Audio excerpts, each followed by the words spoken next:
Ladies and gentlemen, boys and girls, people of all age, we are back with another episode. Only Pod Can Judge Me. I'm your host, the Big Fella D King.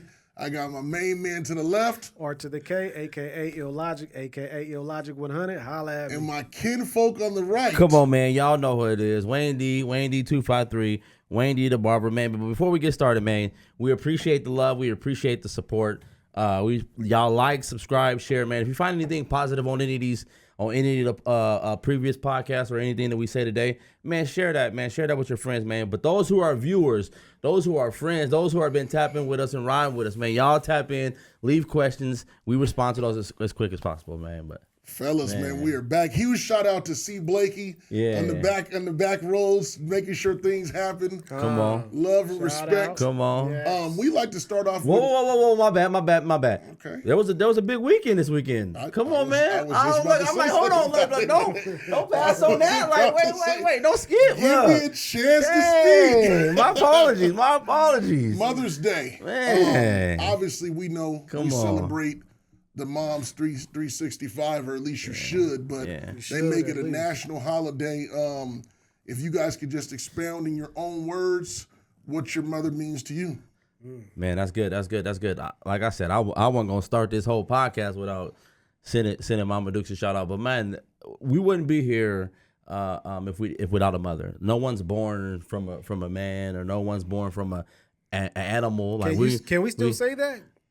I mean, we should be able to still say it, because I don't know if they're birth. Look, man, are they putting eggs in guys? No, I don't know. But I'm like, look, where does it come out at? Right. I'm like, look. Man, came from a woman. The old-fashioned way. From the rooter to the tutor. We can say that for sure.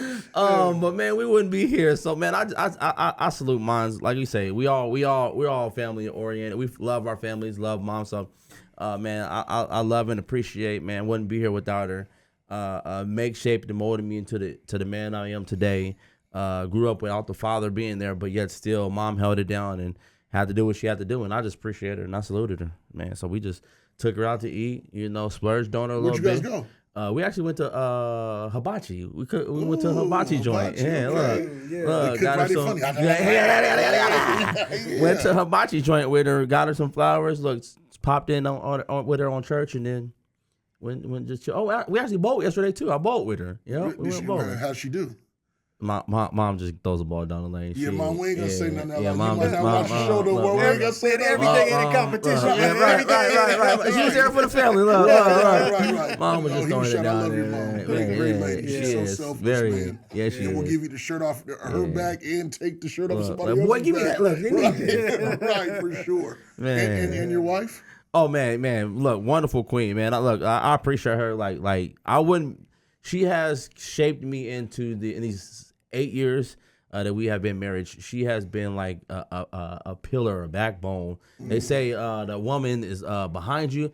I'm behind every good man. There's a good woman. I'm like, nah, she's right beside me. Like we ride together. We die together. Oh, you're bad boys? Bad boys for life. Look, so I'm like, look, love, you know where you standing with my heart, but look, we here. Come on, man. Look, you know it. Man. I feel it. Yeah. R to the K, what about you, my brother? Oh, man, same here, man. You know what I'm saying? I started out with my mom, man. My mom, she pretty much held everything together for us, man, for all my life. You know what I mean? She can't get nothing but thanks. I know, you know what I'm saying? It's hard to see some of the things, you know what I'm saying, as she gets older in age and the things that she's dealing with, you know what I'm saying? And my sister's been taking care of her for a long time. So salute to her too, you know what I mean? But, when it comes down to mom, man, she gets, that's my heart, man. And, you can't take nothing away from that, man. I seen her struggling. The reason why she's in the condition she is in is because of how solid she is. Put down, yeah. And I love her for that, you know what I mean? And then when it comes to the wife, you know what I'm saying, we did our thing. We hung out with her, you know what I'm saying, went out to eat and everything and spent some good quality time. Where'd you guys go? We ended up going to where did we go to? The restaurant. Oh, we went to it's in Kent. I can't remember what it's called. It slipped my mind, but that Italian restaurant down there at Kent Station, man. I know what you're talking about. I don't know what it's called though. Huh? Mama's Tortina's. Yeah, it was good. She enjoyed that. She's a seafood fettuccine. You know what I'm saying? Automatic. You know what I'm saying? That's her thing. Solid. Yes, yeah. So we did our thing. You know what I mean? It was a good time, man. Too. Got to sit back. It was just the four of us. You know what I mean? We just enjoyed each other's company, talked about things, and had some dessert and everything else. It was a good night. Come on. That's cool. Yeah. What about yourself, big fella? Come on, man. Honestly, to be honest with you, it was as most low key as it possibly could have been. At the same time, Lorena has a mom, so you know, she was with her mom. But to talk about my mom first, I mean, it's hard to duplicate. Yeah. You know what I'm saying? Somebody definitely raising men to become men. You know what I'm saying? And like doing it by herself and choosing to stay single with your two children and kind of putting your life on the back burner till your kids grow up and of age. So Marsha Gaston, I definitely salute you as one of my heroes. You're an Avenger, an ex-woman, all of that good stuff. And then obviously Lorena's just strong, kind of just speechless. She gave me 3 beautiful children, and it's just gave up her body to sacrifice and didn't work for multiple years in a row to stay at home with the kids. All that stuff is sacrificial. You know what I'm saying? And a lot of times I'll say, speaking of myself, didn't always look at it as, are you expected it to be done because they were doing it? No, I salute you for that because you didn't have to. Yeah. You know what I'm saying? And also, she just said all she wanted was to rest and chill with no arguing from the kids. So is that much to ask for? Hey, he was stopping everything. So what happened was I ended up. She took her mom somewhere. They went to some garden, and they hung out there for a little bit. I had the boys with me because Sire had a game, and Eris was with her. But then when we came back, she was on the couch chilling, and her mom watched shows, and she really just chilled. And so beautiful thing. Yeah, that's crazy that you make mention of that because the wife was in a rush to get home. Like we did what we did, went out, but she was like, I would have just got in the bed and copped the movie. They're older now. I'm like, bruh, you've been married long enough to where they know you love them. Yeah, and then they got everything. Like it's just like I realized it. Like I was gonna do this big cooking thing. She was like, I don't want to do that. Right. Yeah. I'm like, it's about you. Yeah. Now when Father's Day come, whatever. No, but you look. I'm telling you. No. But that's crazy. She make mention of that because she said that. She asked me the same thing, and I'm like, you know what? I'm like, this Father's Day, I want to just do the same. Like, I'm gonna duplicate it. Look, I'm gonna just get on the couch and watch me some sports or watch something and just chill. Like. Bro, just chill. It's your day, and like I said, we wanted to give her whatever she wanted. I normally like to do something a little bit more, but she said, "This is what I want, and I want you to honor it." So I did. Yeah. But I want to go back though, to us talking about our moms for a second though, because I think there's something that should be said about the women that went through the '80s, man. You know what I'm saying? Strong.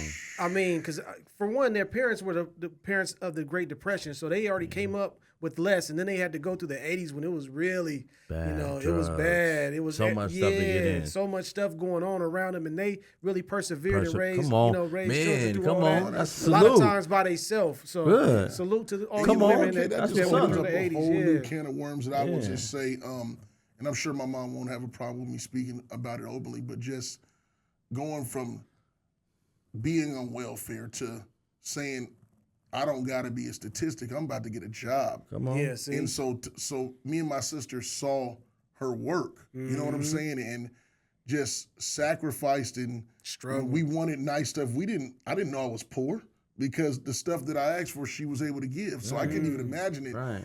Like in your situation where it's more than 2 children. The crazy. You know what I'm saying? Because my mom is the baby out of 9. Yeah. And she said that she wore hand-me-downs her whole life. Yeah. That's what happens in them old families. Right. And so to know that I had a unlimited supply of clothing, even with being a big guy, and never had to worry about, is my clothes dirty? Like, Mom, I salute you for all that because I'm going through it right now with my kids, and they think that money grows on trees. And it's crazy that you make mention of that because I just talked to somebody about that today. And I was just thinking back, like, man, we went to Disneyland. Disneyland was the first time when I took my children to Disneyland. Was the first time I went to Disneyland. So I'm like, they are experiencing stuff at such early ages that we. Yes. But that's crazy to make mention that about even with my mom's the whole situation. Like my mom did the same thing. Right. Like I didn't know I was poor, but now, not to say that now that I've obtained a few more extra things as growing up, and I've elevated it. But I'm like, the quality of life that the kids have today, that what I did have, like, mom's really worked hard to provide for 7 or 8 of us, and really did her thing to provide for 8 of us. Put food on that table. Right. 100, but you never knew you were poor. Like, exactly. Food was on the table. You was able to eat. Like, the clothes on the back was still clothes. And I ain't going to say they was like what the kids get today, but they were clothes. Look, I had 3 outfits that I could put on. Right. Didn't lack with nothing. Because mom, yet still, like you said, even through the 80s, she could have wavered in drugs. She could have been in gangs. She could. There's a whole lot of stuff that was going on in that era that could have moved. But at the same time, they yet still stayed solid and did what they did. So, like I say, like everyone's been saying, man, hats off to you 3 wonderful women. Like, blessings, man. We appreciate you. And whatever came y'all's way for Mother's Day, man. You deserve it. Like, come on. Happy Mother's Day. Happy Mother's Day. Look. And one thing, and I'll leave this topic alone, but huge shout out to the mother-in-laws too. Yeah. Because if you don't got a good mother-in-law, it could drain your relationship. Yeah. Man. I'm just gonna put it out there. I went to the hibachi with my mother-in-law. Both mother and mother-in-law. They both was there. That's what I'm saying. But if a lot of people deal with situations where their in-laws don't like you. You know what I'm saying? And that's a strain because that's that person's mom. It's a struggle. And let alone with you're married to that person because you guys told each other. So huge shout out to both of my mother-in-laws, Grandma Tracy and Granny Cookie. You know what I'm saying? Huge shout out to both of you. My second mom, Deborah Dimps, she's been there for me just like my mom. Come on. Like I said, when my mom turned me over to them, she treated me just like Benji and B. Man. And so it's all love. Look, shout out. All love. Man, happy Mother's Day to all, man. Yeah, for sure. Salute y'all. Get those special shout outs, man. We about to get into it, y'all. Y'all ready?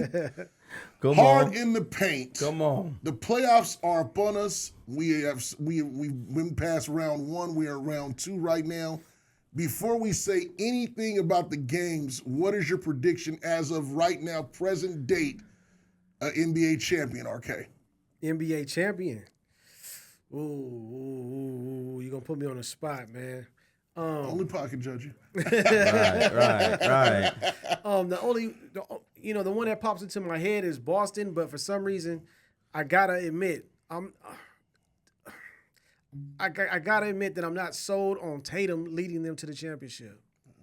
People said that. Yeah. You want to expound on that? Because I've heard this before, so I want to know where you're going. It's that dog.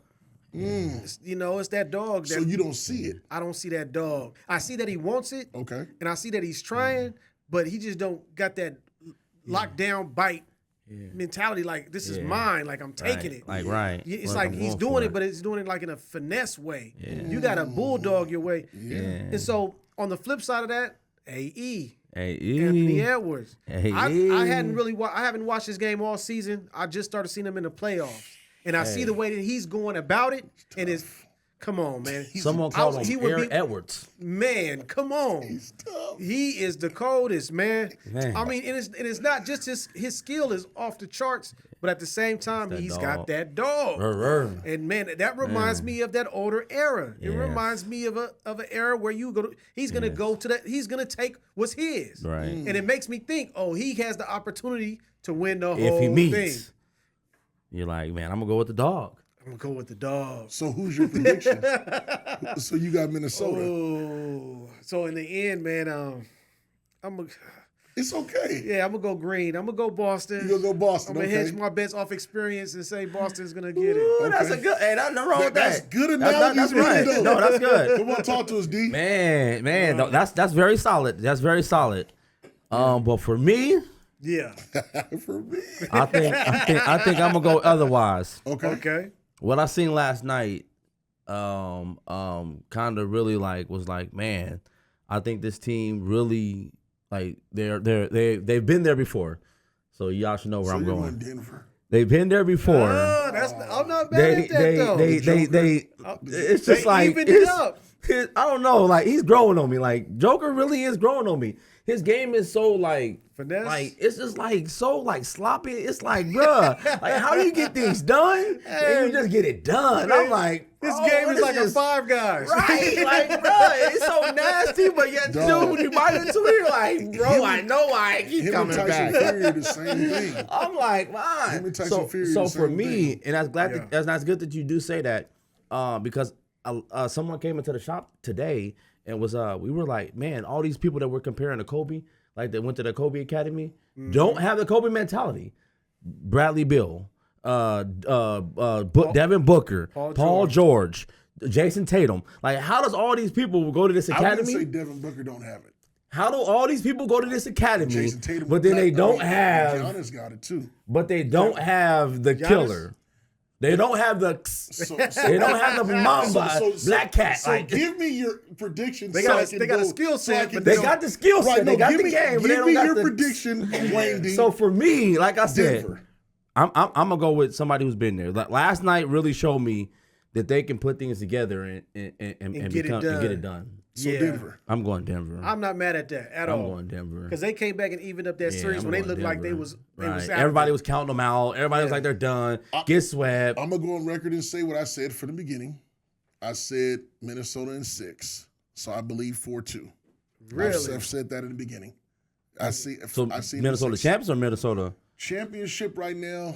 I'm wavering because it's tough. It's good though. The only reason why I'm saying that is because I'm a big time Kyrie fan.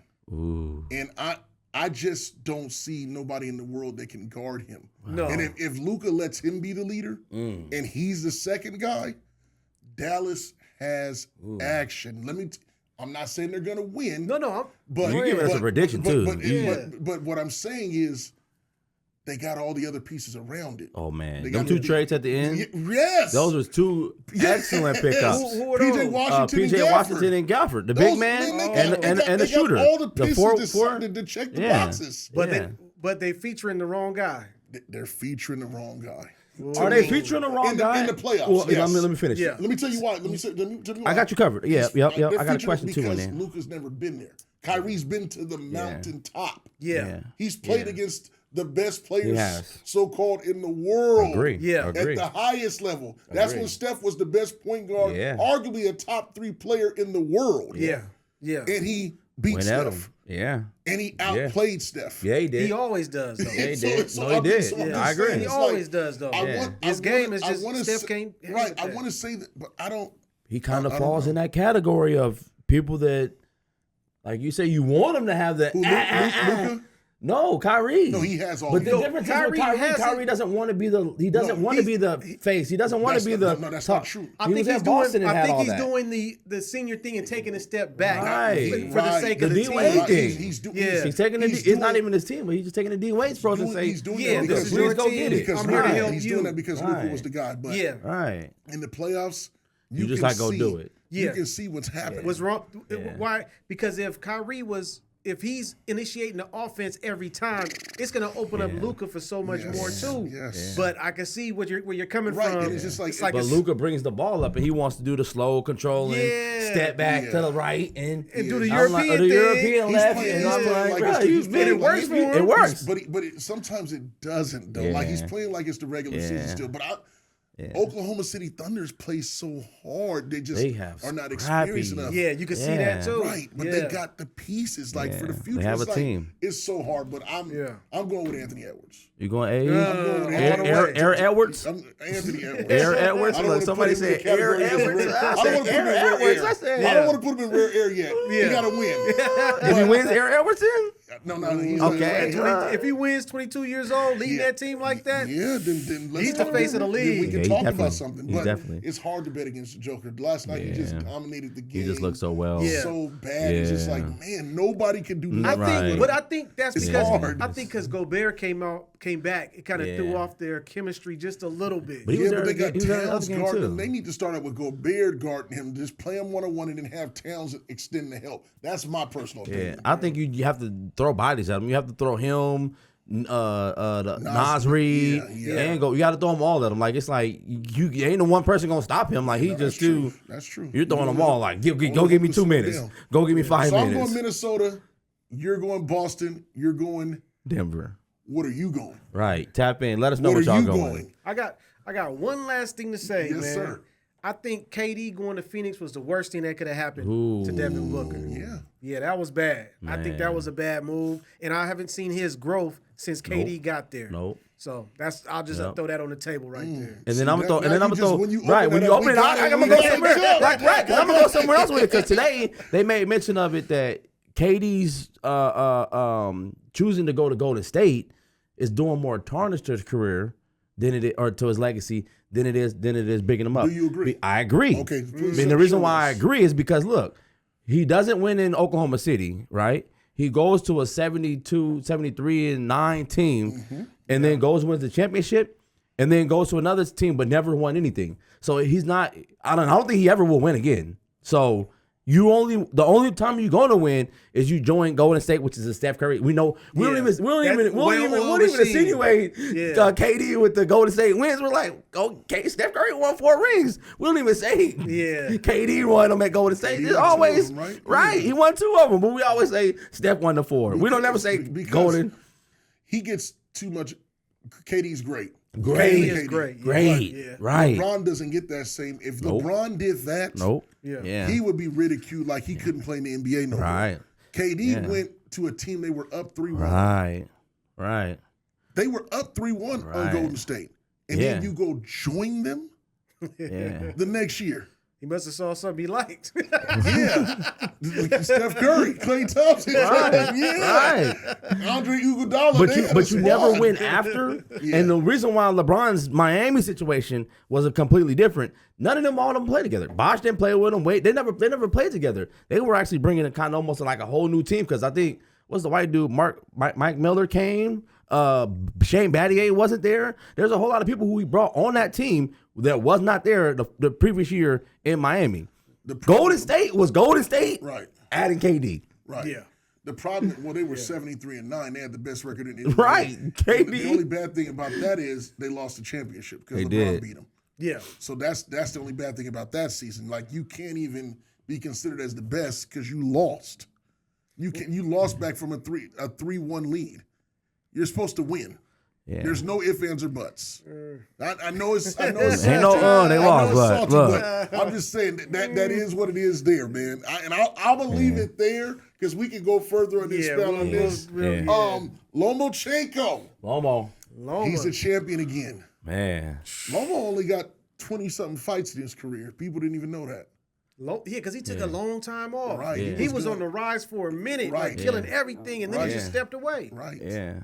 I think he was out for like 2 years and a half. Which it goes back. I'm gonna go back to my feelings in my heart when we were at your house with Haney. About him and Devin Haney. See, he beat Devin Haney in that fight. We were on the same page for it. He wasn't. Oh yeah. I'm like, we were. What are you talking about? Like, don't tell me about it. I'm like, wait, hold on. Like, I think we were. This guy right here. I don't know what he was watching that night. I said at the worst it was a draw. Man. At worst it was a draw. Ain't no way. And that's what and it came back Haney. Ain't no way. That wasn't even close. It wasn't. It wasn't. What you mean? You gotta rewatch the fight, man. Yeah. He was getting hammered. If Lomachenko had the power that he had against Kambosos, Devin Haney would have went to sleep because he started him a couple times. Well, he couldn't hit. He was hitting Haney a lot, but he couldn't hit him that good. Because Devin Haney was moving, even though he's not flat-footed and staying in front of him, not a moving target. He's just Devin Haney's not good, bro. He's not. Against good people. I think he's decent. He's decent. Is it decent? No, he's decent. Yeah, I think I can give him decent. No, his career's not over. Not with this news with Garcia. That's all fake news. No, it's not. No, that's fake news. They're not. I don't know. You're right. You're right, and you're right. Like I'm leaning to the side. Like, it's fluff. But then I'm leaning to the side. Like, is Haney's career over? I think Haney's career. When you lose one time, no. When you lose, but when the guy comes out, you know how I feel about Haney. Don't. Yeah, I know. You cannot persuade me. I'm just saying. But when it comes out, the guy that beat you was using PEDs. But they knew about it before. This is why I think it's fluff. But then this is why I think it's not. It could be true.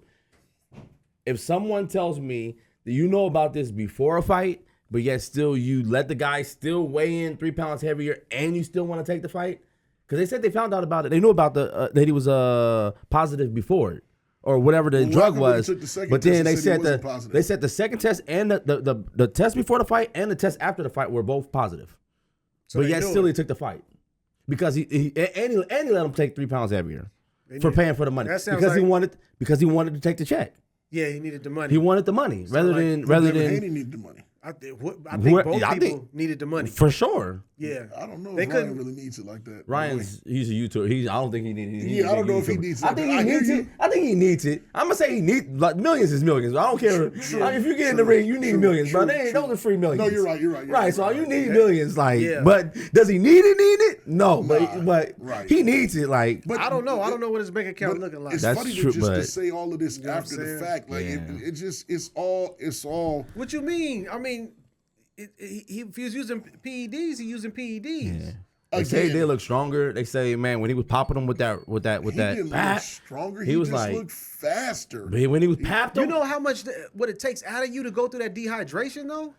So again, the rules. I really think they should get rid of the dehydration clause in general. Let them guys hydrate to whatever they want to come in at. But then when do you weigh them for that though? When do you weigh them and say, oh, you're at 140, you're good for the fight?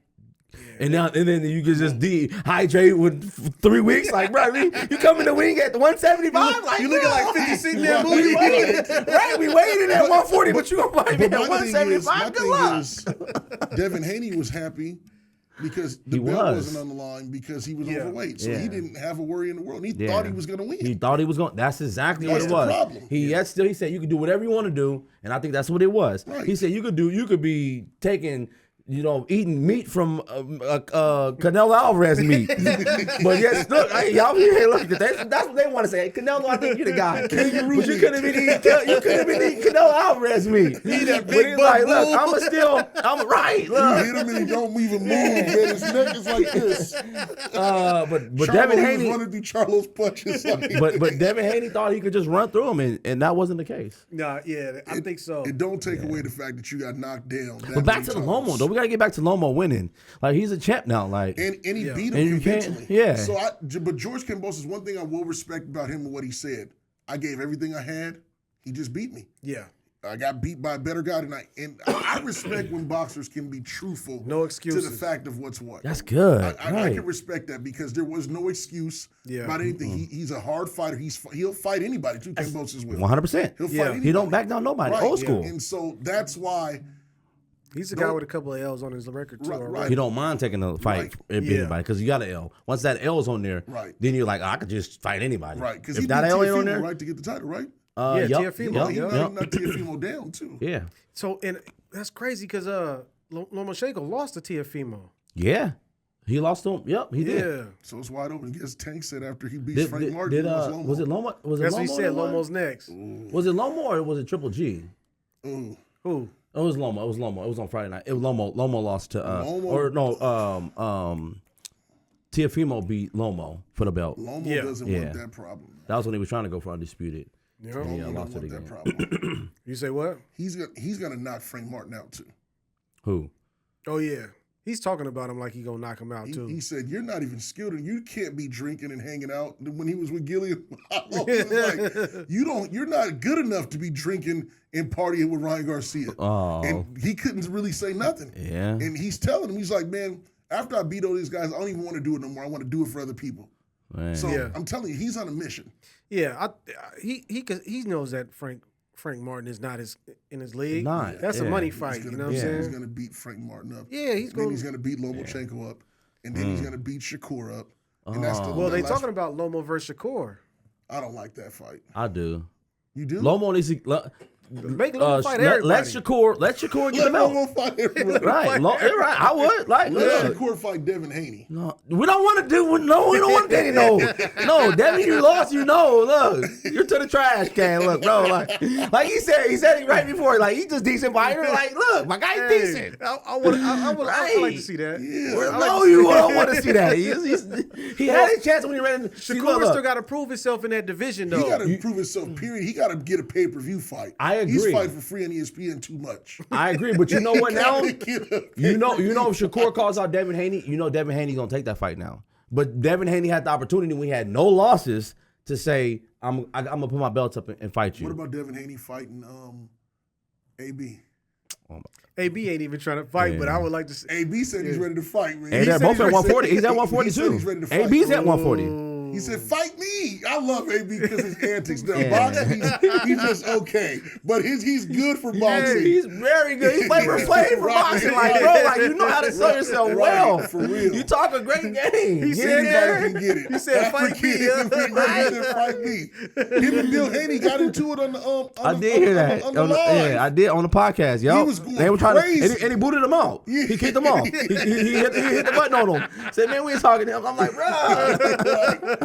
Nah, but Lomo, man, congratulations, man. You back on top, You brother. are, man. But with coming with a belt, it comes with a lot of people coming for you. man, Oh yeah, you took some years off, so it's time to get this money. Need a good trilogy. Yeah. So, No. Gypsy King, does he win or lose this weekend? He's versus Usyk. Yes. Oh, in Saudi Arabia. They're in Saudi Arabia. Yeah, That's money. Mm-hmm. That's money. He ain't gonna try that hard. I think Usyk gonna walk away with the W. Man, come undisputed. Ooh. Yeah, It's for undisputed too. yeah. Man. I got the feeling Ooh. that Usyk's gonna walk away with a W. Is he gonna knock him out? No, Neither No. one gonna knock neither one. nah. Ooh, somebody fall? I think they'll fall. There I gonna think be a couple of falls. I think we'll have some falls. Yeah, Usyk is tough, man. Yeah. Hard nose. What you got? Yeah.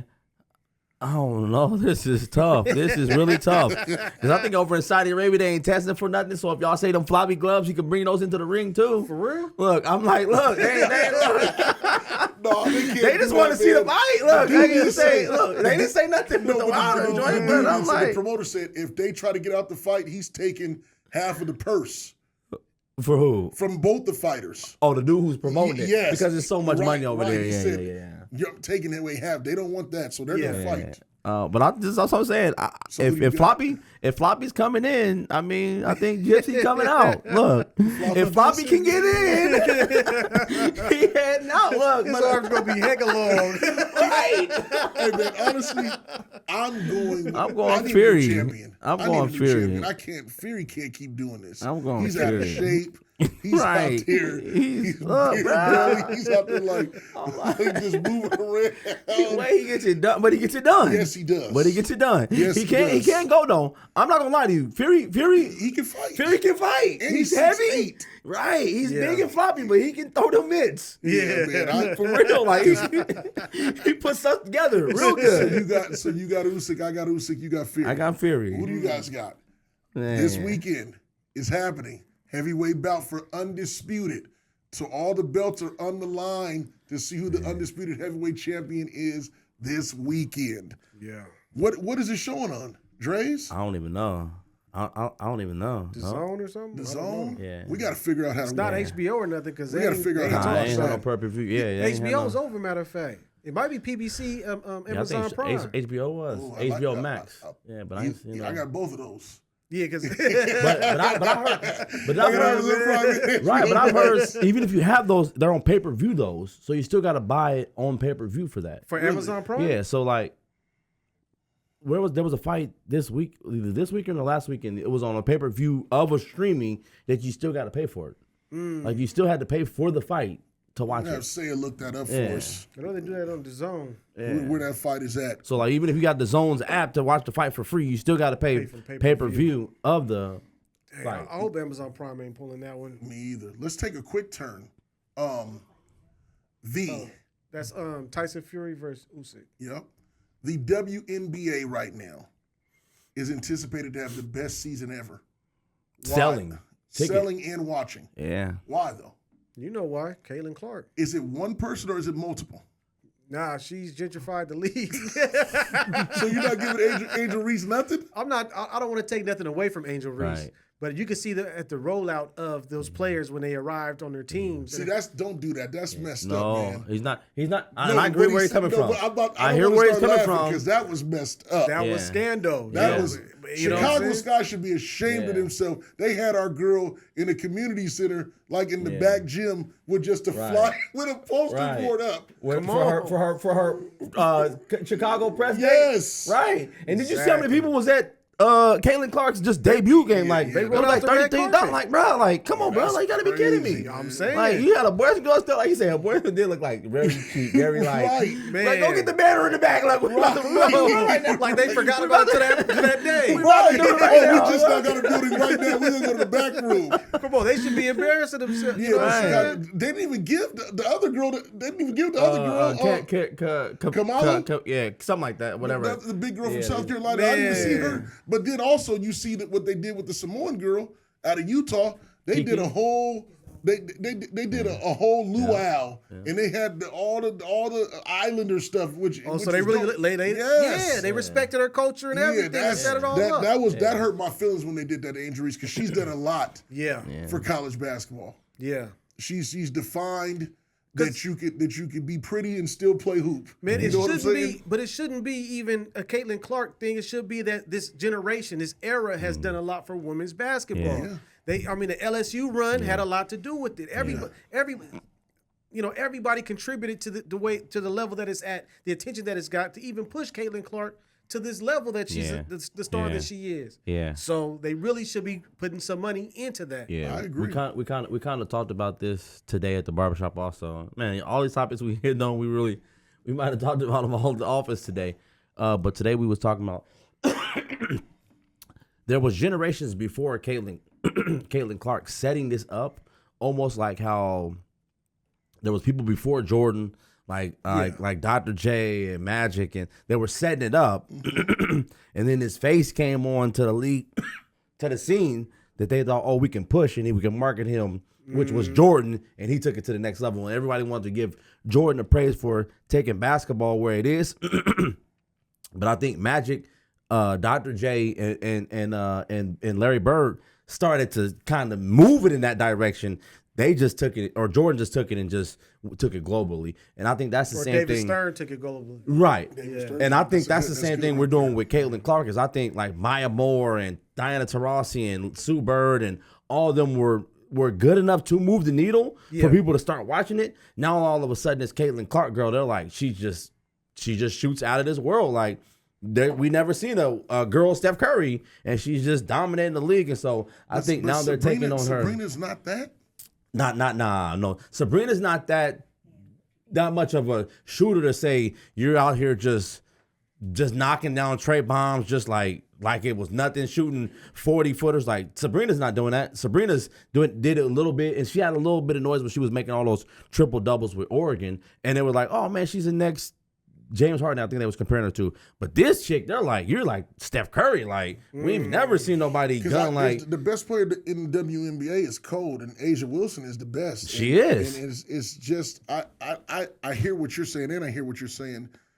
They're marketing it that way, so they're trying to make you watch so you can see what it is. Yeah. Mm-hmm. That's how they're marketing. I think so, yeah. But these WNBA players like Taurasi, and all those, they're like, when we play them, she's getting nothing. Right. But then look at this. I'm like, whoa. Which could be the case. But then we can't wait to see the game. And then she gives them something, then we're going to be like, then you got to get, like, look. She is who we thought she was. Right. I'm locked in. But I say, just to add on to that, I think that the contributions of all those that you just named. Came before. Yeah, and also somebody that is really got a lot of attention on the WNBA because of college hoops is Dawn Staley, and what she does. Her run has really opened people's eyes. Like, these girls are good. Yes. Yeah. You know what I'm saying? It's something to watch. I want to see if they're going to do it again. Yeah. And so that creates that interest and it draws attention. Now you can follow their career because you've seen them in college and you can follow them.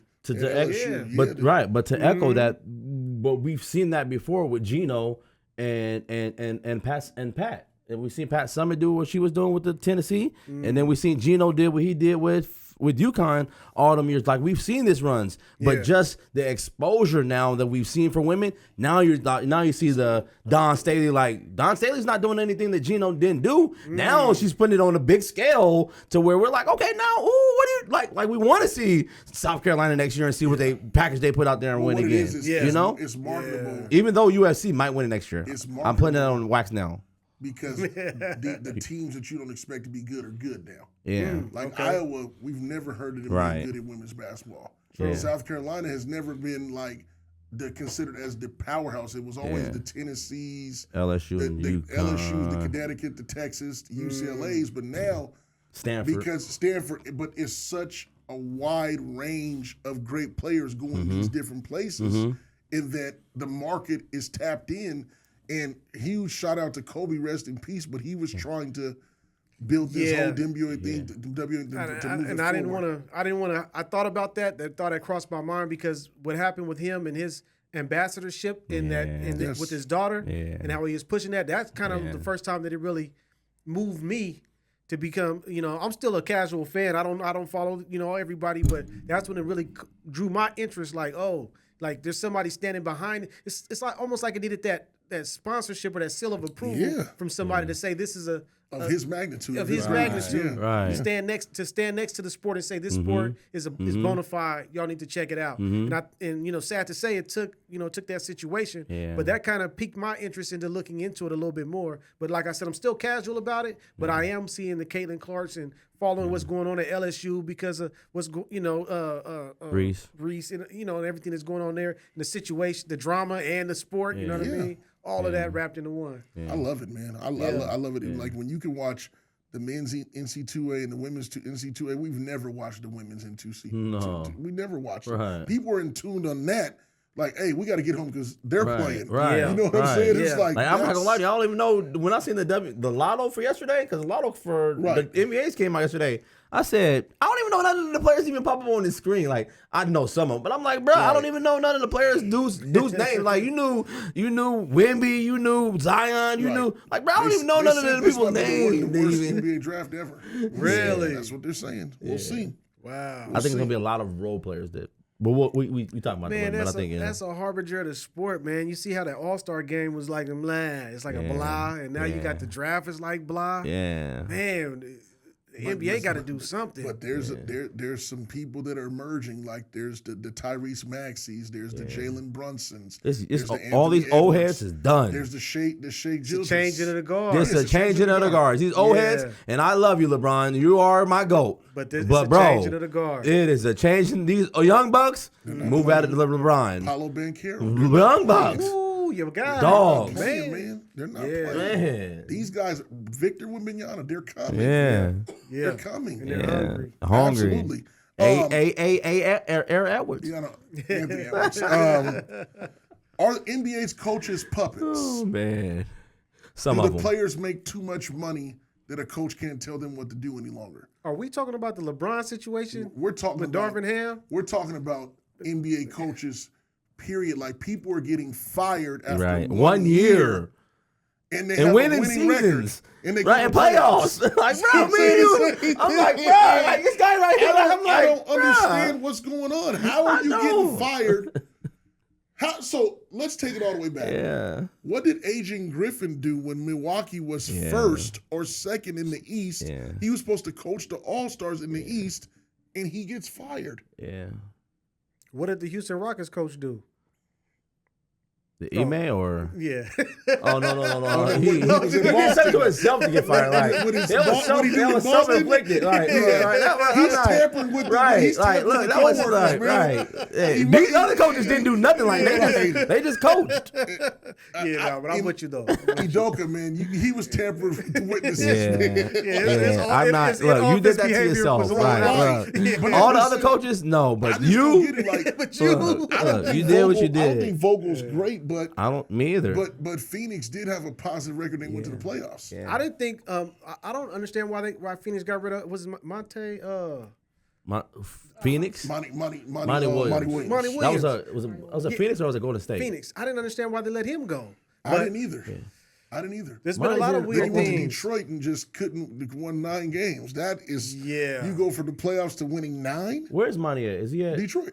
He's at Detroit right now? He's the head coach of Detroit this year. I thought he was at And he got that number, like a high draft pick, young guy. Cade Cunningham? Mm-hmm. He's Jared or something, Jay? No, Cade Cunningham. Cade Cunningham. Yeah, okay. he's But my thing is, are the coaches puppets? I believe to an extent. I think certain coaches are, and I think they give grace to other coaches. Meaning, what's the coach for? Is it Derek Fisher? Not Derek Fisher. What's Fisher? Is it Fisher? No. From the NFL, from the Rams. That was kept coaching, having super. Jeff Fisher. That's what I'm saying. There are people who they give like with the Titans too. With the Titans, right, like bro, you have all these mediocre seasons, but you still get the job. And then you got dudes like you say that are like playoff or winning seasons, and then you're only there for one season. I think they are.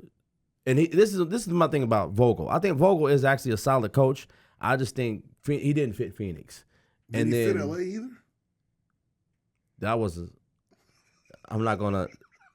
That was I ain't gonna say a LeBron thing, but that was somewhat. The thing with Devin Haney too. The thing with Vogel in LA was they needed somebody to be stern to get Westbrook out of there. So that's why they brought Darvin Ham in, and once he got Westbrook out, now he's gone. So what is JJ Redick gonna do for the Lakers? He's a puppet. Exactly. No, that I agree. So that's why I said this. I said there's some puppet because I don't think Eric Spoelstra is a puppet. No, he's a great coach. Right, great coach. And he don't take no. He don't none of them. He don't care who you are. Look, you gonna be running lines just like everybody else. He has the back office support. True. Pat Riley. Pat Riley supports his guy, and that's I think that's the difference because you go to LA. LA is catering to the superstars, not to the guys on the bus. If you have my back, then I can do what I want to do. And I think the problem is you got other cities and teams that are trying to mimic that behavior to win, and it doesn't work for them. So they got a superstar that may be a crybaby or something for one reason or another, and they bounce the coach out. See, you know what I mean? Trying to do that thing. Good, Small markets at that. Because they said, a lot of small market Tyrone teams. Lue's not going nowhere. Right. So that's a big market. Ballmer gonna throw everything at you. Right. But then at the same time, he's got to get into that new arena. He got Paul George that heart is, he doesn't get it. He doesn't get it. I'm not gonna question his heart, but he's just not getting it done. Yeah, and Kawhi looks like he's overdone. He's so comfortable. He's so comfortable with being a two. Like he wants to. Like he embraces the role of being a two. Like if someone was like, "You're the second best player," he embraces it and cheers up like. So you said he's made enough money? Yeah, he's content. Like right, he embraces it. Like, and I'm like, that's why I kind of feel like with Kyrie. Like Kyrie, he doesn't. He embraces it to be a number two because he doesn't want to be in front of the camera and be in front of the. I think, man, Kyrie just went through that New York grinder. That New York media grinder. Yeah. And they try to tear that man apart. Right. He got a second opportunity, but he got to take a number two role, a Robin role. Right. And he knows that Luka's good. So, okay, I'll come down here. I'm going to hide in Texas, chill out in Texas, and I'm going to support Luka. Let the truth be told. But Jason Kidd should be like, hey. Let the truth be told. Get the ball. Jason Kidd knows and Luka knows. I'm pretty sure the whole team knows. Luka is the face of that organization since Dirk left. And until they give – the reason why they signed Kyrie and he stayed is because they know who he is. Yeah. He is – I'm going to go on record and say it. He is the most talented player I've ever seen play in the NBA. That left hand is vicious. I've never saw just with his talents of how he does it. Yeah. It's just it is because I'm not gonna say it's natural. Yeah. You see what I'm saying? Some people like Kobe Bryant, he worked on the same move for an hour and a half doing one shot. Yeah. So that's. And he did it slow. Like he was walking through this is where I want to do it. Right. Then he sped it up. Right. And I'm that's work ethic. Yeah, repetition. Reps. Yeah. Like Michael Jordan was just not real. Yeah. He was a machine. Yeah. You can't play 36 holes of golf, drink and smoke cigars all night and play cards and then get up and score 50. You could if you're playing against Mailman. And milk and the milk deliveries. I'm not giving them. That's not even his ear. That's that. Nah, I'm not giving. I'm not giving them. Giving that. Nah, that's not his ear. No, man. They were selling ice creams in the ice cream store earlier, and then they played. Now you're doing the Why ear. is that always a thing, man? But he's talking about the wrong ear, bro. I ain't here. He's saying that's the wrong ear. The ear you could say that is the 60s and 70s. I agree because people were bus drivers and school teachers. Yeah. Michael you act like I'm not. I know. Can I not disrespect him? I'm not disrespecting him, bro. The Dream Team shows the talent that Michael Jordan had to play against. Well, that Dream Team was all of them. None of them players played on any of the same team. I know. The talent was spread out. Exactly. And all you needed was one dominant player to get up with his thumb. Stop, Dwayne. Stop. What other U.S. player USA team played together. None of the U.S. team played. That's what I'm saying.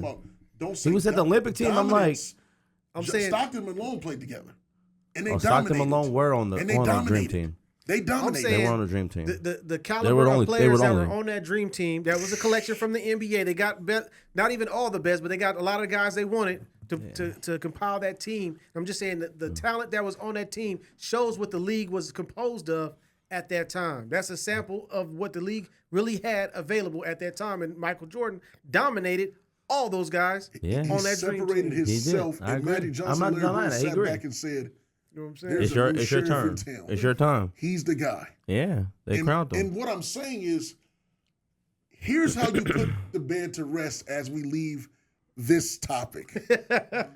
We're going to put everybody in bed to rest. Tom Brady is the Michael Jordan of football. Wayne Gretzky is the Michael Jordan of hockey. Tiger Woods is the Michael Jordan of golf. Why is it him that sets the standard for other sports? They're not saying that about any other sports player. That lays it to rest. You seem like you don't like that, man. No, but he knows it's real, though. Yeah, that's true. He's the standard. And granted, that's the standard. I give his guy the standard. Ultimate. Yeah. He's probably number 2. Some people argue it 2 or 3 because some people say Kobe. You know what I'm saying? Yeah. So, but I'm saying for him to even be there is exception. But there's always that one guy. You know what I'm saying? That sets that standard. But Go ahead. Before we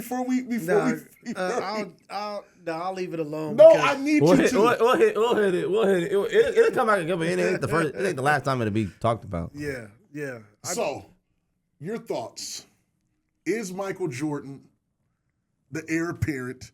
Like they're trying to say now, Anthony Edwards, heir Edwards. The shoes show it.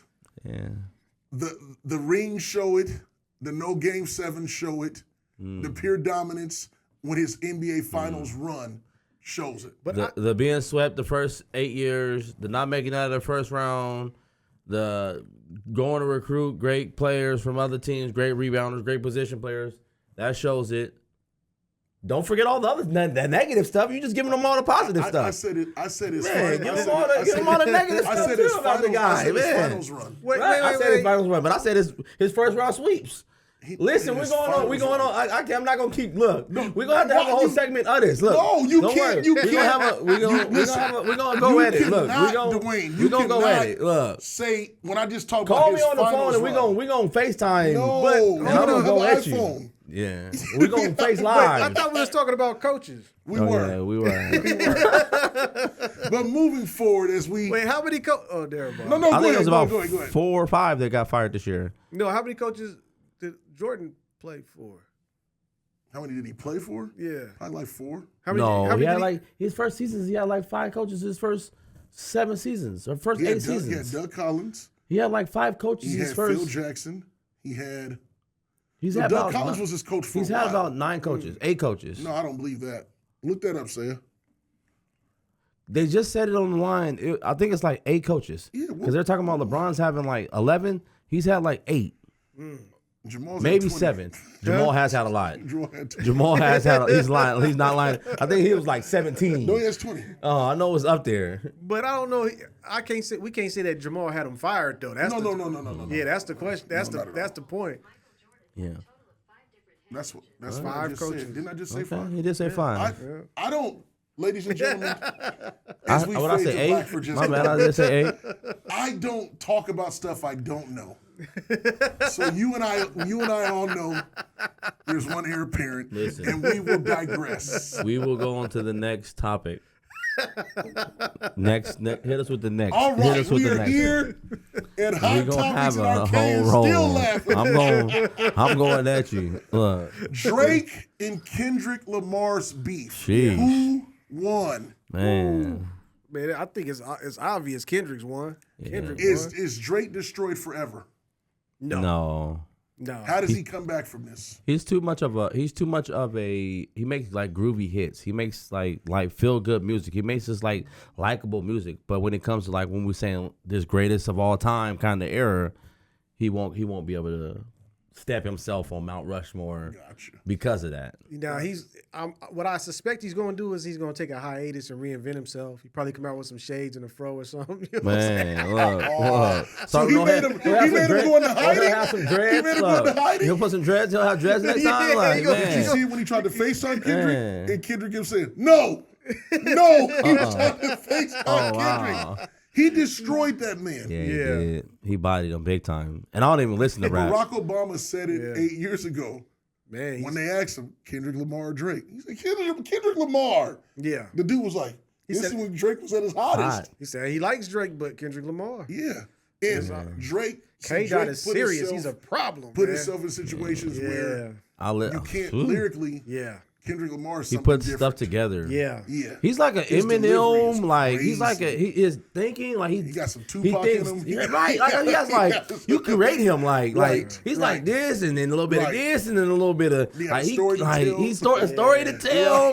A little bit of funny here, a little bit of like some game. Like but here's the thing, he's like they just said that he couldn't make a club hit. They're playing his song at the NBA arenas in the club. No, they were playing his They're playing some banger there. They were playing this diss song as like a rap song. I'm like, bro, this is getting played at clubs. Kendrick Lamar, man, is not playing around. Wow. And everybody, Rick Ross said, he said, I told him not to mess with him, man. I told you not to mess with that boy. I told you about bringing your bike over here. Get your butt up. I don't know. The other part is the part that kind of got me is that I didn't understand. I don't know why everybody flashed on Drake. I get Kendrick.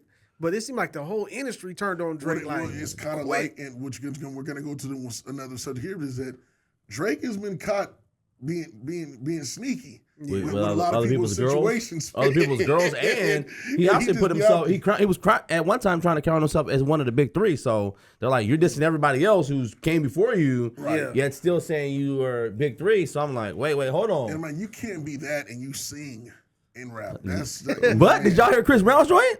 Yeah. Don't say yeah. I give him Chris Brown. Look, we've never. Oh no! I'm about to say, hold on. Look. No, we've never. Chris Brown bodied that one. Look. Hey, have we ever? We've never bodied Quavo. Didn't he? Hey, look. Quavo should have got a ghostwriter or something. Right. He should have talked to Daylight. You know what I'm saying? Look, can we put it on record? I'm gonna go and say this. Only Pac can judge me.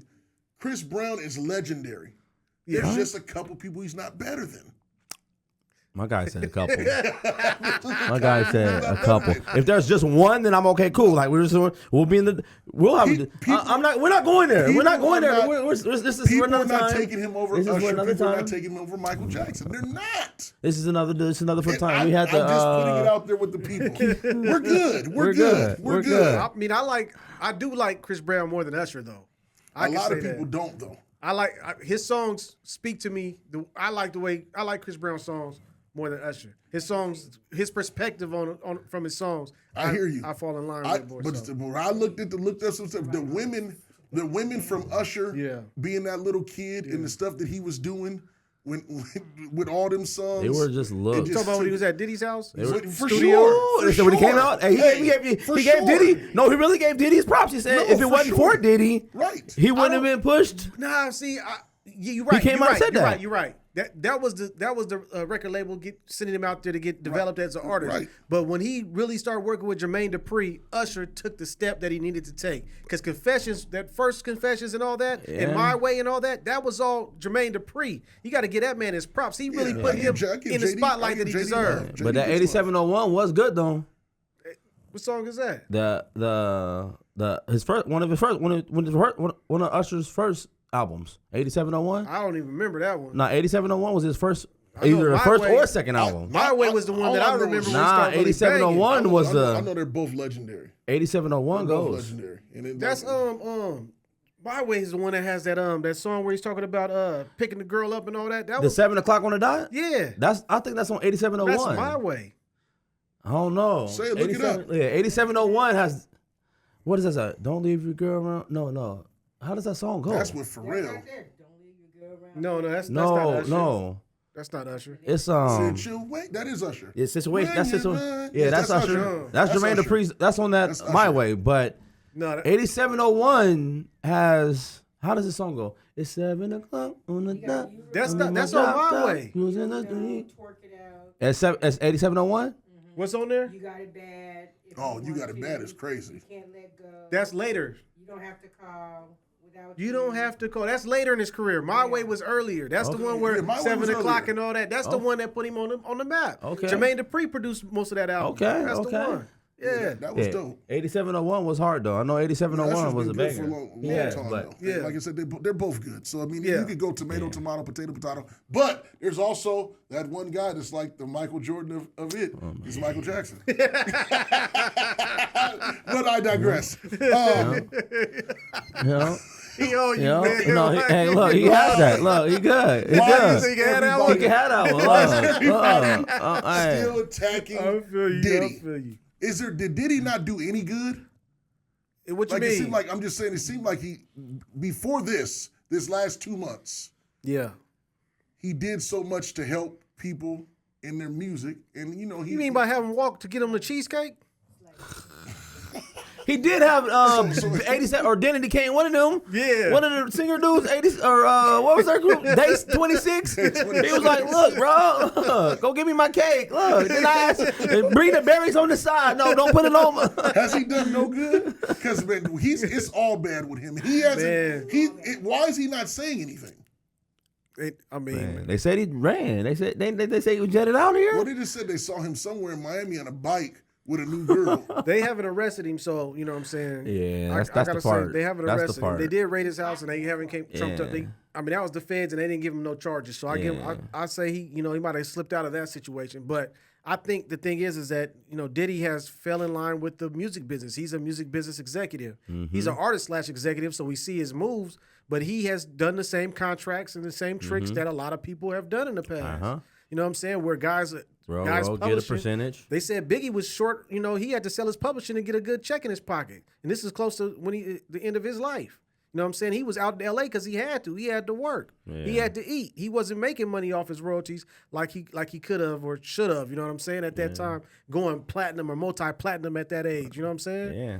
So somebody was taking out the top. I mean, I get where he said. That's what he said. That's what they're saying. The Diddy is being that. And you can't fault Diddy because that's the way the music business is constructed. Right. That's how it's been handled forever. Right. But everybody didn't have to do that. There are certain situations where there are artists and labels that didn't do those tactics, but it was unconventional at the time. Right. Is it that you don't have to do it, or is that's the route that he chose to do because he knew where it could take him to? He was like, I know in order for me to become the face of the music industry, I have to do this, or else I'm gonna just be mediocre and just get blown over. No, I think it was a thing of because he was already making a transition to an artist to get that extra check by having them guys write for him for that No Way Out album before Biggie died. He was working with guys he was trying to become an artist at the same time so he could make that extra money. But I think that I think the situation is this: if he's looking at the people around him or the people, because you got to remember, Bad Boy was a joint venture. It was his label, but it's 50-50 partnership with I think it was Arista at the time. So they own half that label. So he's probably doing contracts the way they telling them to do the contracts. You give him 7 cents off every Jerry dollar. Heller was doing with Eazy-E. Like Jerry Heller was doing with Eazy-E. Right. So it makes guys like the artists like, where's my money? Right. You know what I'm saying? Right. But then publishing doesn't come right away. Royalties, mechanical royalties, and all that comes early. When they press back in the day when they pressed up the CD, that's when you got remember that number was. We know how many we done pressed. You get a percentage of that. Automatic as an artist. Direct deposit, but it's not. But now it's not presses no more. It's clicks. Exactly. So you don't know how many clicks you're gonna get until the number's there. And Dame Dash has been schooling people on the low, but people, they look at him because he's like a Jay-Z, like a Stance or like a so they got him in He knows the game, and he knows that they're robbing people through the digital clicks. Right. So if they're getting robbed through clicks, you only getting a portion of a percent. To get you don't even know the clicks you're getting. You don't even know how many clicks there is. So you can stream your song gets streamed 1 million times. You only get a check for $30. You know what I'm saying? Right. Come on. Yeah. The math ain't mathing. It only clicked 1,000 times. You're like, what? So let's think about the groups that Diddy put out though. Yeah.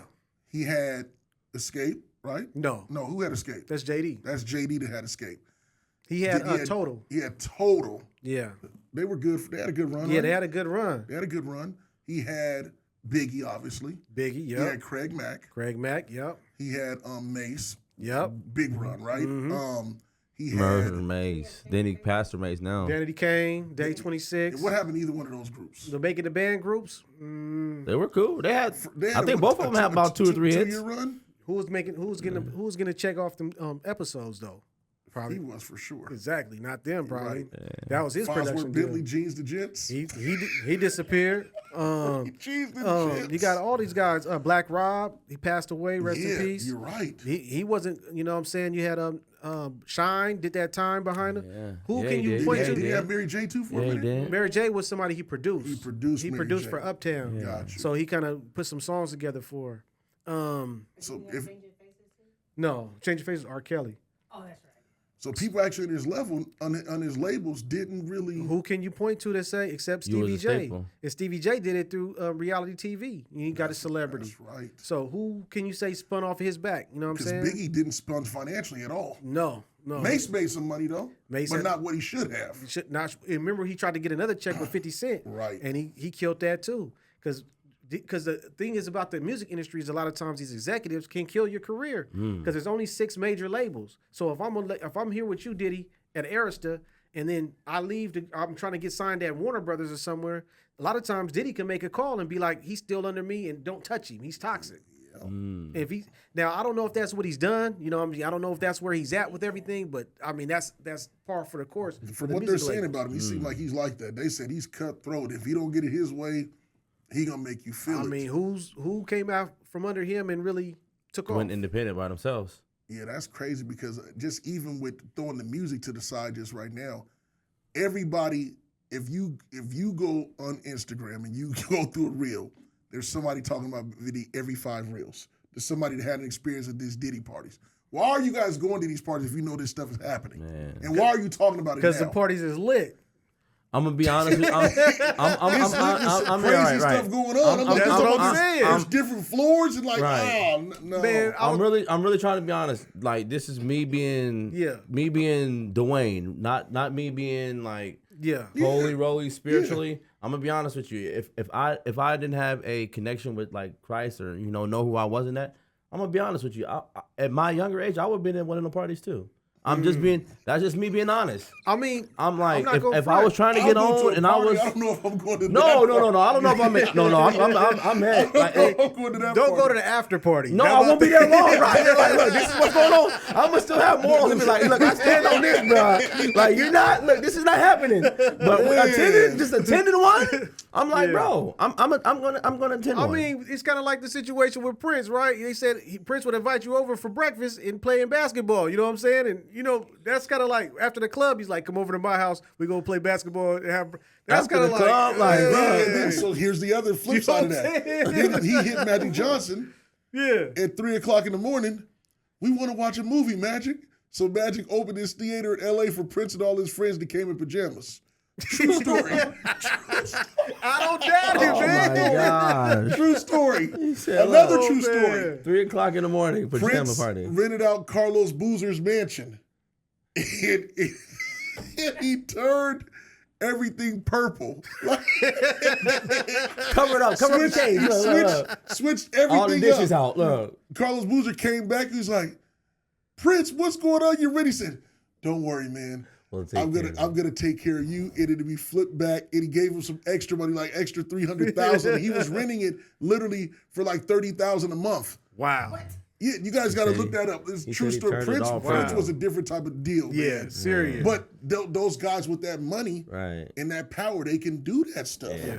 You know what I'm saying? Salute to Prince, though, because he's one of the people that highlighted the situations that were going on that we're talking about with the Diddy situation. Yeah, that's He was one of the people that put a spotlight on how the industry had been getting over on artists, especially black artists, for years. Since, I mean, that's why Sam Cooke, there's a conspiracy around his death because he was one of the people that took his career in his own hands and got out of that system. James Brown is another one who got out of that system, who was able to see the game that was being played and change the patterns of the game and became self-made, self-paid. And that's why E40 never got in it.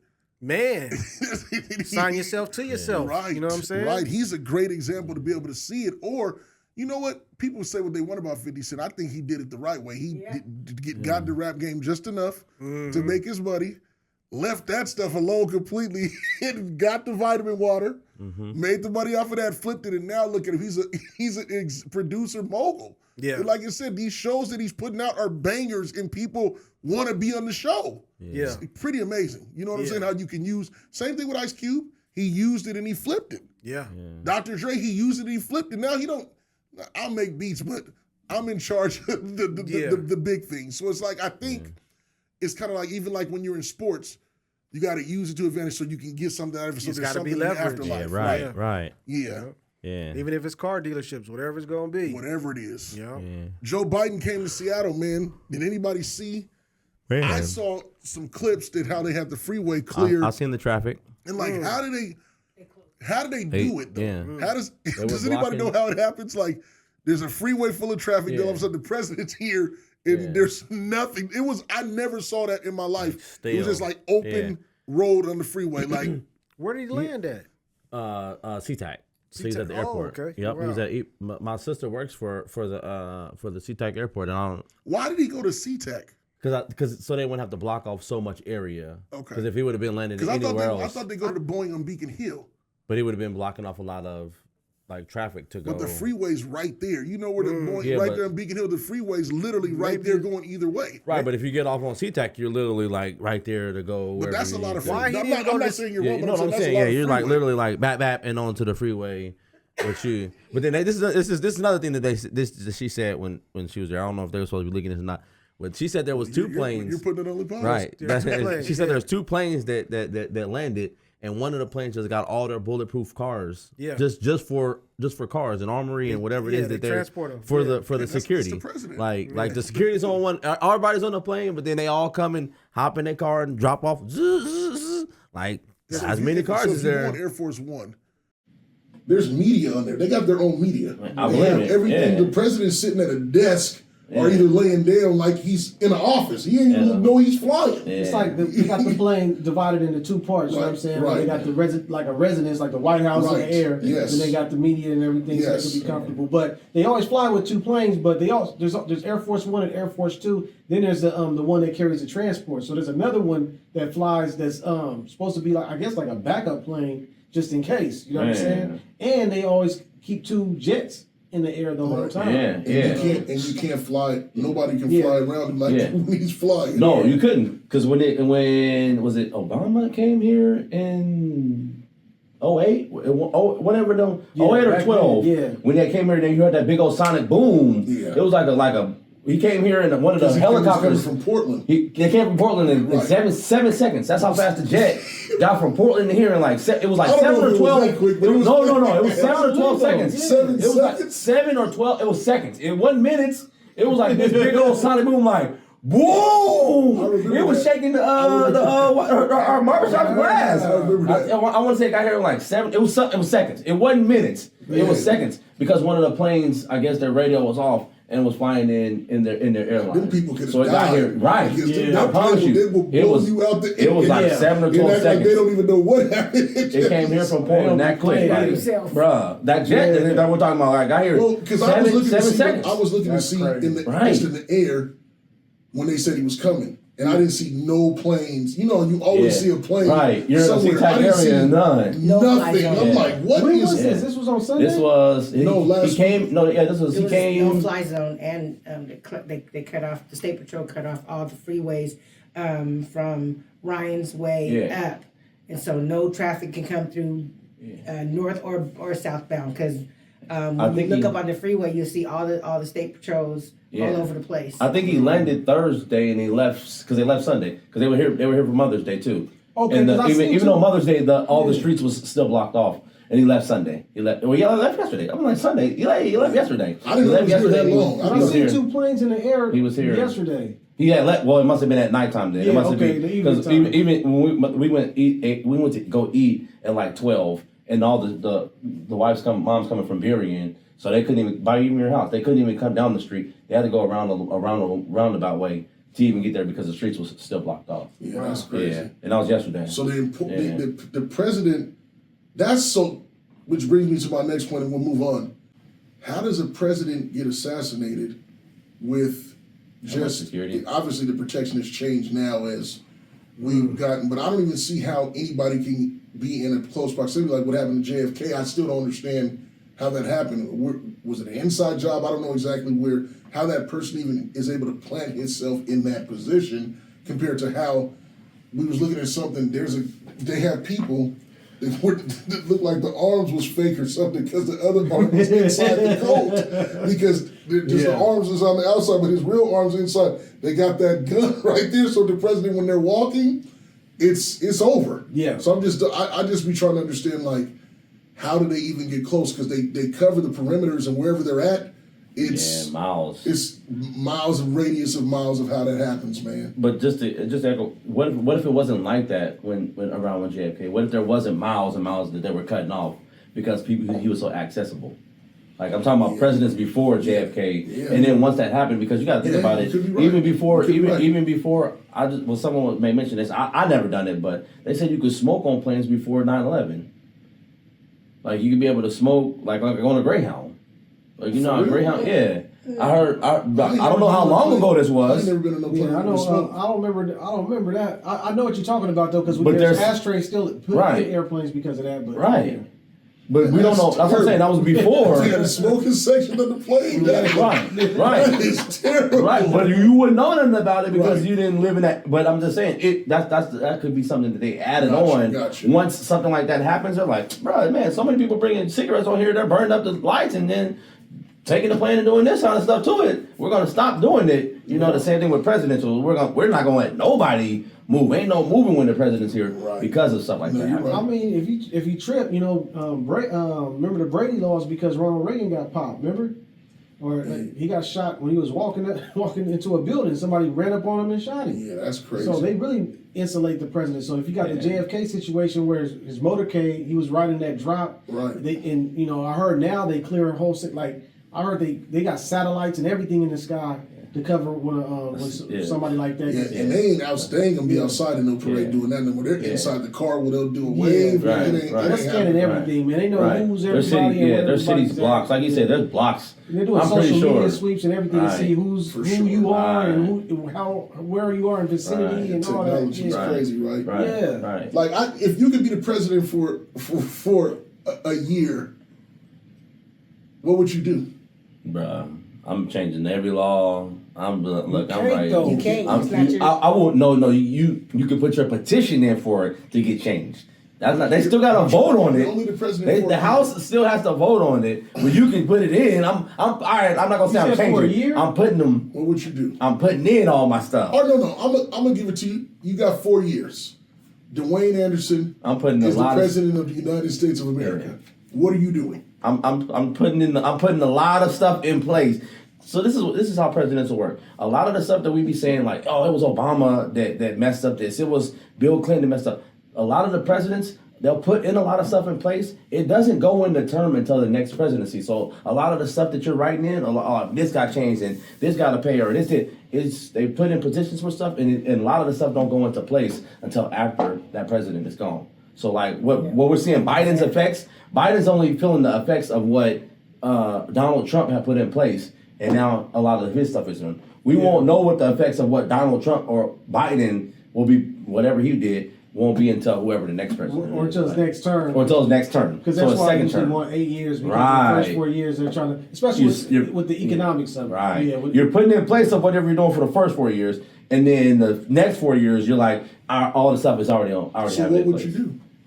I don't know, bro. Like, I don't know. Look, bro, I'll be putting in a lot of stuff. Look, I don't know, bro. I ain't got anything. Like, I'm like, I don't know. You be president of the United States, you got a 4-year run, okay? What you doing? I mean, to be honest with you, you know what I'm saying? The one thing that I would do is, the first thing is you got to realize the presidency is a bully pulpit. That's really what it is. You're the big campaigner.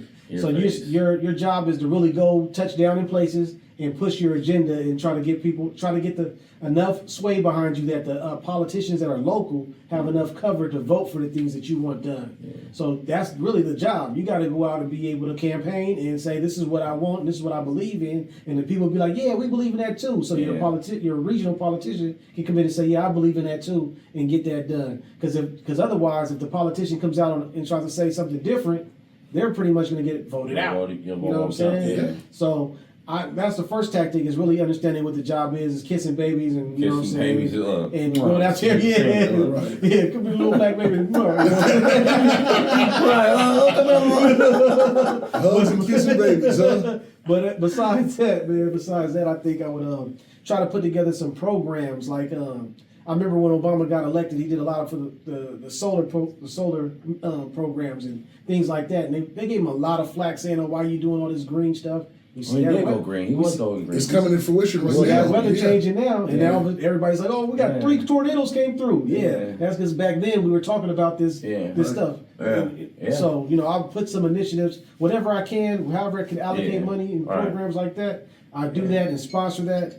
And the third thing I do is try to get some justices. As soon as somebody's sitting and retiring, I'm working to get somebody on the benches. The lower benches and the higher benches. So, because that's what they did. That's what Donald Trump did. That was the smartest thing he could do, and he changed the temperature of this country. Yes, he did. Because of that. He's not lying. Yeah, that's exactly what Donald Trump did. Donald Trump turned their whole house.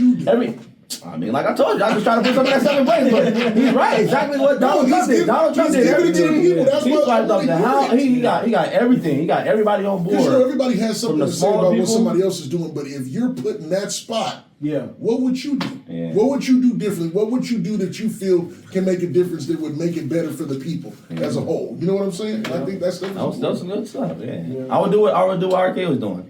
Then I get a big red. I get a hat, put some letters on it, and sell it like hotcakes. Hey, and some shoes. What would the letters say? What would the letters say? I don't even know. Right, but we would get them. And we would sell out. $1,000 shoes. You know what I'm saying? Yeah, we would sell out. I got a question for you. Capitalize off your food. All of our subscribers. If you have the opportunity to be the president of the United States, honestly, what would you do? What would you do to create change? What would you do to make better? That's an honest question. I'd like to put that out there for you. All right, man. We go into my favorite part, your favorite part, their favorite part. Come on. This is rapid fire. The first question is...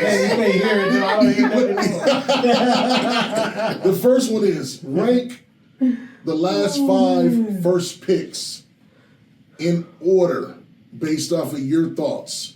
The candidates are Zion Williamson, Anthony Edwards, Cade Cunningham, Paolo Banchero, and Victor Wembanyama. Who wants to go first? I'll go first. 1 through 5. My first pick would be AE. He would go number 1 overall. Number 2 would be I'll go Victor, number 2. And then I'll go Paulo, number 3. And then I'll go Zion, number 4. And then I'll go Cade, number 5. Artilla?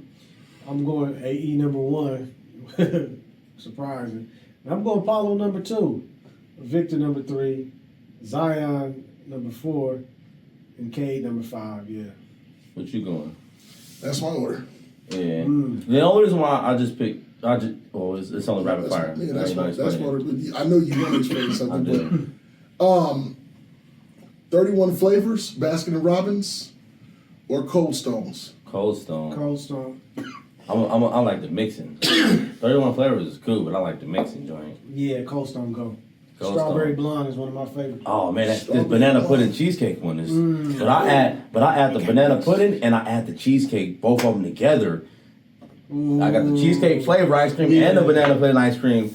Put them both in the banana pudding cheesecake. Yeah. At the yellow, the vanilla. Yeah. I eat the vanilla Oreos. I don't even put the wafers in. I put the vanilla Oreos in there. Okay. Amazing. What is your favorite dessert? Oh man, I was a cinnamon roller. I just had one of those today. The first thing that came to mind, man, my favorite. I'm just gonna spit it out. German chocolate cake. German chocolate, grandma's.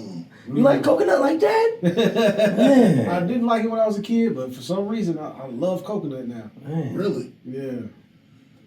I ain't really had no coconut in a long time. I don't even know what that's about. Man. I don't you like almond joys? I don't eat mounds and almond joys. I'm like, right. Nike or anything? Nike. Adidas. Is it Nike over everything? It's Nike over everything. Nike over everything. But I just bought my son some New Balance. You know what I'm saying? So you take Nike over Jordan? Over Jordan, the brand? I mean, Jordan is Nike, but Jordan brand. I'm gonna go Nike. I'm gonna go Nike over Jordan. Yeah, I'm gonna go Nike. I'm gonna go Nike. Here we go. We got 3 teams, gentlemen. The blue team consists of, this is a 3-on-3 big 3 game. Everybody in their prime. Kobe Bryant, the Joker, Kevin Durant, Team Blue. LeBron, AD, Steph, Team Yellow. Jordan, Embiid, Harden, Team Red. 1, 2, 3. What order do they finish if they play a series of 7 games? Who wins 4 first? I'm gonna go blue, red, yellow. I'm going red, blue, yellow. That's funny. Yellow's last. I'm gonna go yellow. That's the. Why? Why? I like we were saying before, Joker's ability to get it done. Like, it's tough. Like he gets it done. I think he'll beat AD and Embiid if they play. Like, he just gets it done. Even though I like Embiid's game, I just think Joker gets it done. Kobe, Jordan, LeBron, you could put them in 1, 2, 3. It's tough. Like, or 1, 2, 3. Like 1A, 1B, 1C, and then KD definitely destroys James Harden and Steph Curry. Your thoughts, RK? Oh man, Jordan, because he's Jordan, man. You know what I'm saying? So he was big, so his whole team wins. Embiid is solid. You know what I'm saying? I'm not a big fan. I like more athletic big guys than him. He's an athletic big guy, but he doesn't have. I just like the old Charles Barkley guys and stuff like that were big, but they got it done. You know what I mean? They were. I don't know. Just a weird thing. He seems like if he falls, he's gonna hurt himself. See, both of them do. Yeah, and AD too. So yeah, but Jokic don't. I'm like, bro, Jokic seems like he's hard to tip over. Right, I'm like, right, he gets it done, like. Right. But I think Team Red, just because the benefit of Jordan, he's gonna make those other 2 guys better. I think Blue, Jokic, with Kobe and Durant. Kobe and Durant. I mean, man, they gonna get it done with Jokic there. Dang, that makes it that's a hard choice to go against, to be honest. And then Team Yellow. I've just seen the way they went this last time around, this last playoff season. Yeah. I'm not buying it. That ain't it? That ain't it. Okay. The best movie that has a sequel you've ever seen? I'm actually kind of intrigued on this next Bad Boys. I thought Bad Boys never fell off. Never. I don't think I've seen a Bad Boys. Oh, okay. They've been good. They've been good. Yeah. They keep their level up. Yeah, they keep it. Yeah. I'll go Godfather. Ooh. Yeah. Okay. Ooh, that's okay. Yeah. Over Scarface? Scarface doesn't have 2 movies. No, yeah. That's true. Yeah. And my last question. If you can do anything for somebody that was in need, what would you do and how would you present it to them? In need. I'm a giver at heart, so just my life. That's all I've done in my whole entire life is just give. It's tough for me to receive things because of so much of a giver that I am. So I don't know. My life is given, so I can't say that there's nothing I would. There's anything I wouldn't do. I would do anything. Like, I just love giving. I'm a giver at heart. Cancers are givers at heart, by the way. Man, I give a day of my life to have a conversation with my dad. Ooh. Yeah. Wow. You didn't say. See, that's not the question. It was great. That was a great question. That was great. How you started about it. I'm like, all right, look. He take that back. Look, time out. Look, you might give it answer first all the time. You're not giving back. Like, look, all right. Hold on, let him expound though. That was good. I feel like I really would like to have a sit down and really be able to talk to him, have a heart to heart, understand him a bit more. You know what I'm saying? Especially at my age now. I know he went through a lot, and I just would like to understand him and have a conversation with him, and really have the chance to sit down and talk to him again. Yeah, that's dope. You want to try? Nah, man, you already. Look, so I got one more question for you. Hey, that was deep. I got one more question for you. I'm gonna salute him. A historical event that happened in our lifetime. If you could be present at it, what would it be? The first inauguration of Barack Obama. I wish you. That's good. Yeah. I'm gonna echo that. Or the Million Man March, the first one. Nah, I'm gonna be at that. Obama's inauguration. That was tough. Yeah, I'd have been at the White House. And the question I'd like to ask you, the people, that'd have been a moment too. If you could be at any history-built thing, where would it be, and why? We would love to read up with your comments and your answers. Pause on that. You said in our lifetime. You didn't say in the history. In the history. Oh, come on, man. I'm at the birth of Christ. Like, bro, I'm like. You want to be at his birth? Come on, man. I want to be living when he was living. Like, let's ride together. Oh, okay. You can change it. I'm like, you said living. That's why I was like. So let me rephrase it. So we have it. Any historical event that happened in our time, in our time of history, where would you want to be? Yeah, I'm either at the birth of Christ or I'm at the resurrection of Christ. One or the other. Yeah, that's good. Ooh, to that note, if you could be there when he was baptized by John the Baptist, see the Spirit come down, that'd have been crazy too. Like a dove. If I'm gonna do it biblically, I want to see how he fed 5,000 people with 2 fish and 5 loaves of bread, and it didn't run out. Right. Was people just sticking their hand in the basket and then just keep going? We don't know, but I'm just like, bruh. What about, of course everybody says this, but parting the Red Sea. Where the water just, that's crazy. Or the fact I love to see them throwing the 3 Hebrew boys in a fire furnace and they didn't burn. Man, I didn't know nothing about that. Yeah, that right after. There is just. Or the lion's den. Daniel and the lion's den. We would just say we would have wanted to be there to see miracles of Jesus. Well, I'm just saying we see miracles happen every single day. Biblical miracles. It's a miracle that you're living. It's a miracle that you're living. It's a miracle that I'm living. But I'm just saying, if just a monumental event to actually where it took place actually and to see it is just like some stuff is like. Man, you're lying. That's unbelievable. Yeah. Like, I just couldn't imagine 5,000 hungry people with 2 fish and 5 loaves. It's just. But what about the resurrection? You knew he got put in that tomb, and then you showed up and there's cloth. That's scary. Right.